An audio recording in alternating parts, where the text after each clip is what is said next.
90% chance that the global change, the climate change we're seeing is our own fault. Now, none of us would get on a plane if we were told that it had a less than 10% chance of getting where we wanted to go. There might be a technician that had his or her head deep into the guts of that plane that came out and clapped it on the back and said, listen, I've known this baby since she was born and she's going to get you there. Would you believe this person if everyone was saying that there's a less than 10% chance of it getting there? Of course you wouldn't. But for some reason we have a very difficult time dealing with climate change in that respect.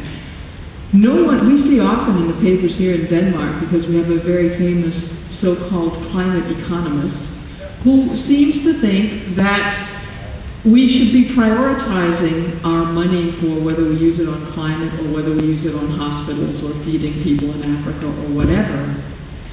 We never saw that kind of a discussion when it was decided globally to put in security in airports, and really the risk associated with a terror attack in an airport in Aalborg in this country is probably very, very small. But we don't ask any questions about whether or not it's worth investing to reduce that risk.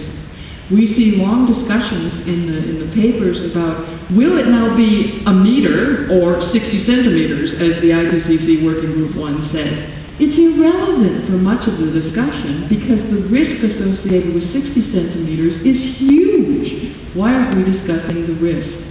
And yet we see people saying that some scientists are over-exaggerating. I don't think scientists over-exaggerate.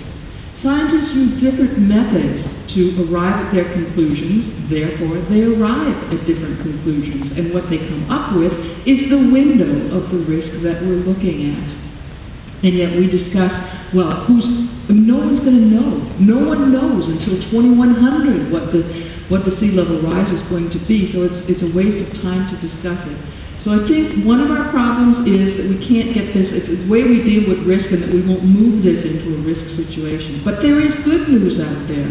And the good news is that every single time until now that our society has realized that something they're doing is jeopardizing themselves, they've done something about it. I'm quite certain 10,000 years ago when our ancestors learned how to do agriculture, none of them ever thought, oh, well, I'm sure they're going to have to regulate this one day.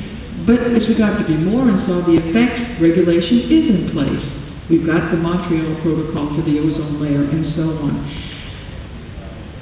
We are the first generation that has the knowledge of what we're doing to the climate system.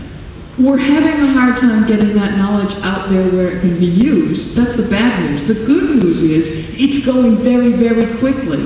The first ice cores that came up showing the really dramatic differences between CO2 in the atmosphere now and in the last million years came up at the end of the 20th century. This is not a long time that this has really it's really picked up momentum. So history tells us this can be done, and I don't think any of us would be sitting here if we didn't believe it was possible. Because believe me, none of us have a 37-hour working week.